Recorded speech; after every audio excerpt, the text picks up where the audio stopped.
Démarrons ce bulletin Fatih avec le préfet de Dakar qui a interdit ce mardi la marche des acteurs de la musique regroupant toutes les associations culturelles. Mais la dite association va se réunir pour s'entendre sur une décision à prendre. Un premier sitting était prévu le 17 décembre dernier qui a été annulé en raison des négociations en cours avec le ministre de la Culture. Covid-19 et deuxième vague, l'enseignant-chercheur à l'ENEA et spécialiste en communication de changement de comportement trouve qu'il est temps de changer de stratégie de riposte. Le docteur Falilouba pense à deux formes, la communication de monstration, c'est-à-dire éduquer par l'exemple, le vécu et celle dite engageante depuis la base et même en fonction de l'appartenance religieuse. Il s'est entretenu avec nos reporters Maïmouna Ndiaye et Pape Sango Dembaye. Des sanctions partout et tout le temps, cette stratégie de communication ne passe plus au Sénégal. À l'heure où l'on parle de deuxième vague liée à la pandémie Covid-19, Dr Falilouba est formel. Ça peut donner des fruits, mais dans un court temps. Ça veut dire quoi? Ça veut dire qu'il nous faut, pour réussir ça, il nous faut que le Sénégal puisse mettre derrière chaque Sénégalais des contrôleurs, des policiers, des forces de l'ordre. Et ça, nous n'avons pas les moyens. Donc, je pense que cette stratégie-là peut poser problème. Que faire donc à la place, docteur? Amener les populations à voir la maladie et à toucher la maladie. Et pour cela, il faut inviter des gens qui ont été malades et qui sont guéris pour pouvoir nous parler de leur histoire. Et ça, il faudra le faire dans un ancrage communautaire. Ça veut dire quoi? Au lieu de prendre n'importe qui en parler, il faudra prendre la personne qui habite à côté de moi. Ça va me pousser à ne plus douter de cette maladie et à croire et à voir que cette maladie existe. Et ça va développer chez moi ce qu'on appelle le réflexe de la fragilité. C'est-à-dire, je vais me dire, si ça touche Medemba, Mapate, Sohna qui est à côté de moi, il n'y a pas de raison que ça ne puisse pas me toucher. Et de ce point de vue, les individus prendront conscience et prendront une idée précise que la maladie existe. Autre approche, la communication dite engageante. Si on pousse l'individu à travers une stratégie qu'on appelle l'acte préparatoire, c'est-à-dire amener l'individu dans sa communauté à se regrouper avec ses parents, ses pères, ses amis, ses voisins, et l'amener à donner une parole publique, c'est-à-dire prendre l'engagement devant le public qu'il va désormais adopter les gestes, il se sera très mal à l'aise de ne pas adopter les gestes devant ses pairs. Et ça, notre religion nous y amène, notre culture nous l'impose et la parole publique à donner, elle est respectée. Et je pense qu'aujourd'hui, c'est la meilleure stratégie qu'il faut adopter en le mettant dans un ancrage communautaire. Avec la flambée des cas communautaires et des cas graves, il faut agir vite, nous dit l'enseignant-chercheur à l'ENEA, qui demande un accompagnement conséquent et multiforme.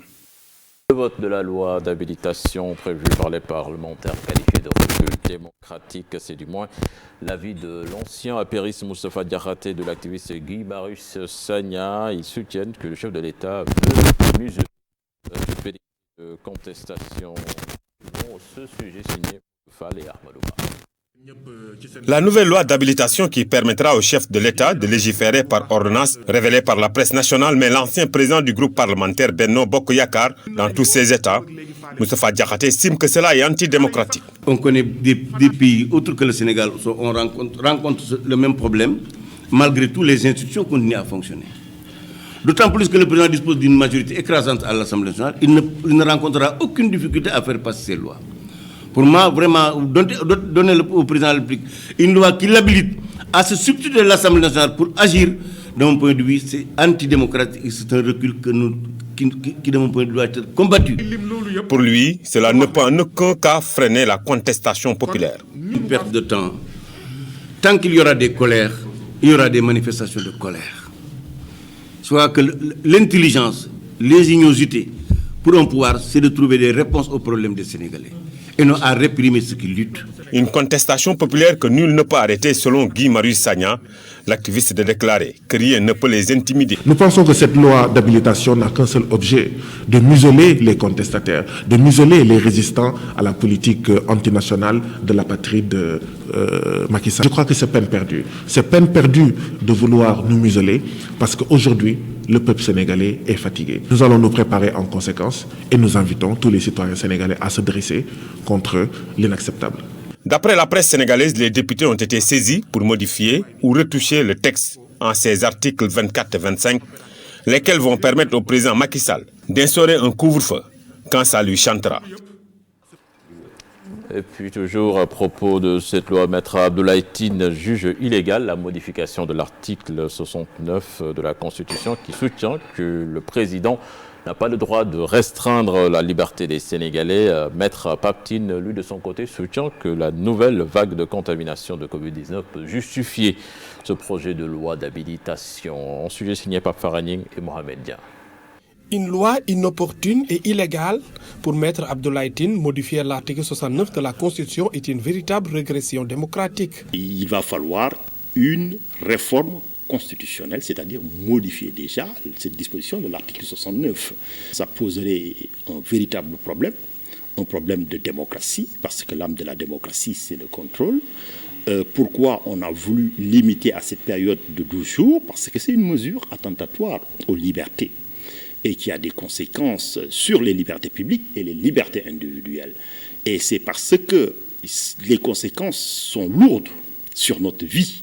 Contrairement à lui, Maître Papsen fait appel à l'article 77 de la Constitution pour justifier le projet de loi d'habilitation. Donc de ce point de vue, on ne peut pas parler d'illégalité.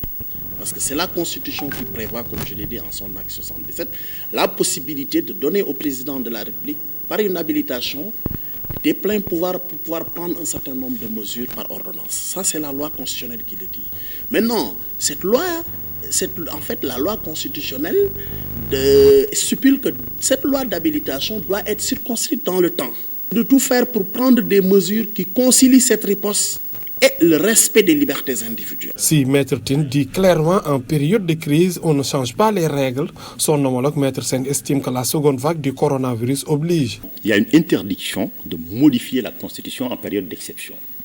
Pourquoi la Constitution a prévu cela? C'était pour éviter ce que souhaite aujourd'hui Macky Sall, c'est-à-dire qu'on lui donne les pleins pouvoirs.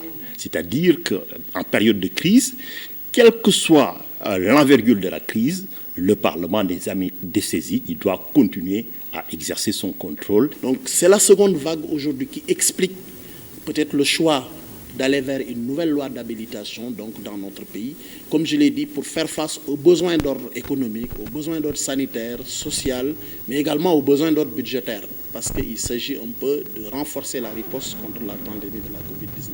Mais jusqu'à présent, le projet de loi d'habilitation reste introuvable. Selon nos interlocuteurs, le contenu n'est pas bien défini. L'Assemblée des travailleurs de la Poste très mouvementée avec la présence de la police suivie de jets de pierre et de grenades lacrymogènes. Ces travailleurs qui ont pu faire face à la presse dénoncent une absence du soutien de l'État, plutôt vis-à-vis de la société avec une dette de plus de 42 milliards de francs CFA. Ibou Diouf, Gafaraba.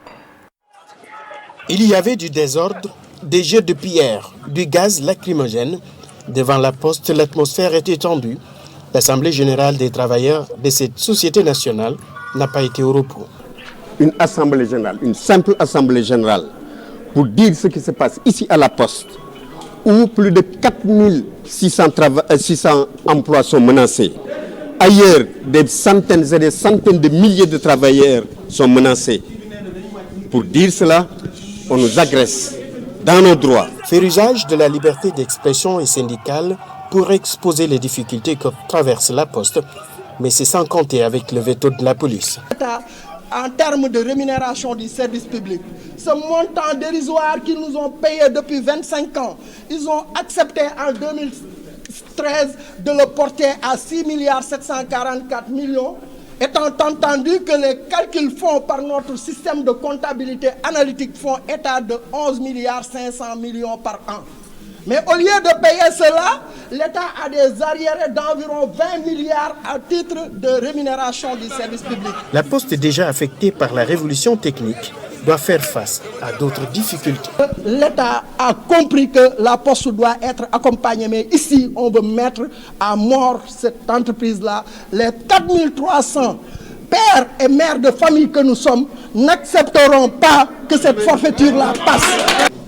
C'est la raison pour laquelle je dis ici que les organisations syndicales membre de la coalition, prend à partir d'aujourd'hui en charge les préoccupations des travailleurs, le désarroi des travailleurs à l'image de ce qui s'est passé à la Poste. L'Assemblée générale des travailleurs de la Poste a reçu des invités surprises. Le syndicat des agents compte porter l'affaire auprès des juridictions pour dénoncer cette manière de faire.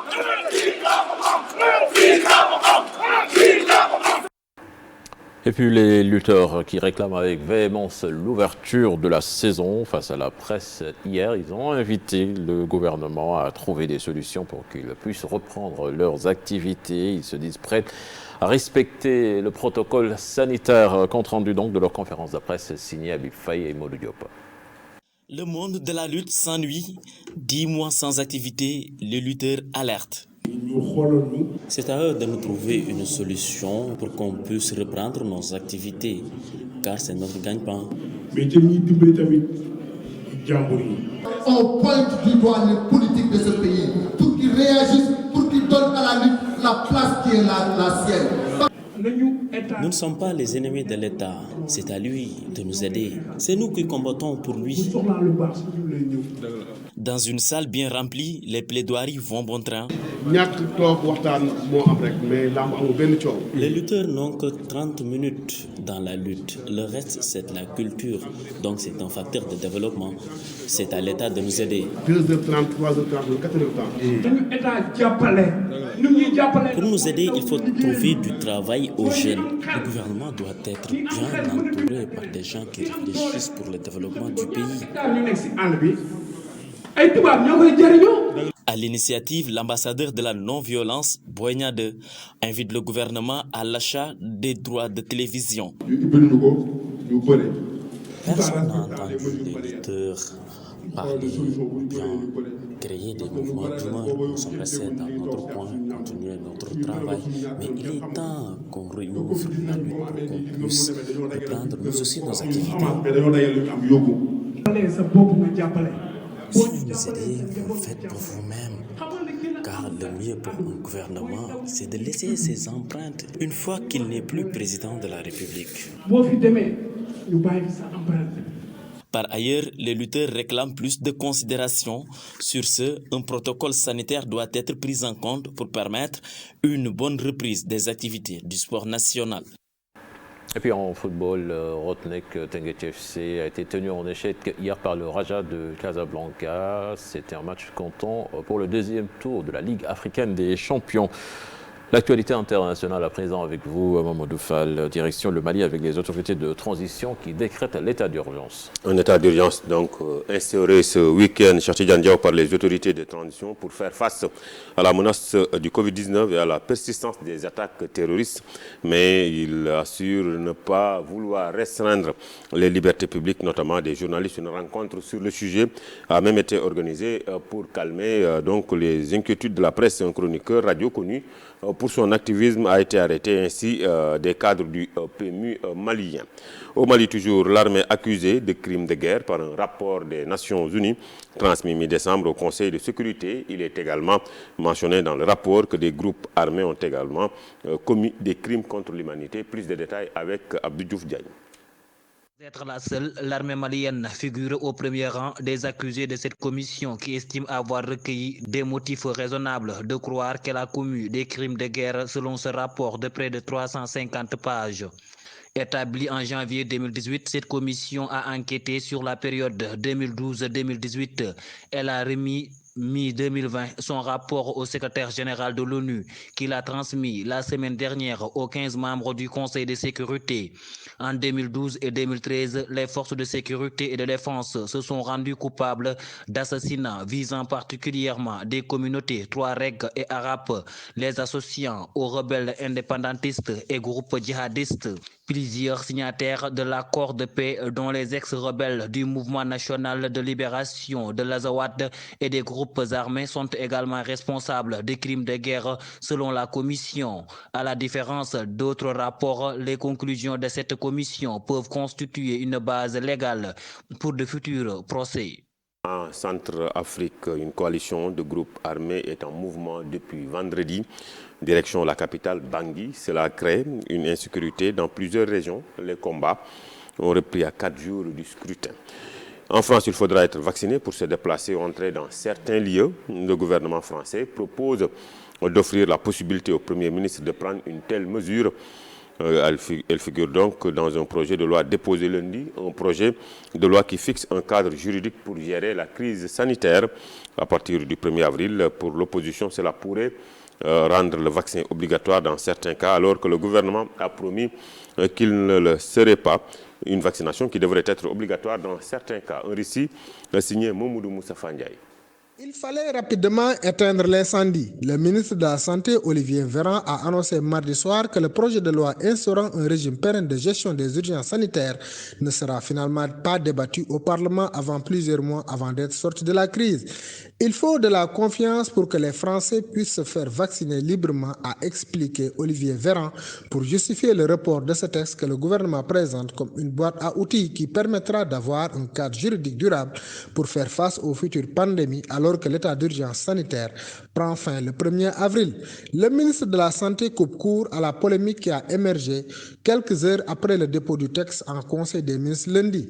Une mesure en particulier inquiète les oppositions de droite comme de gauche.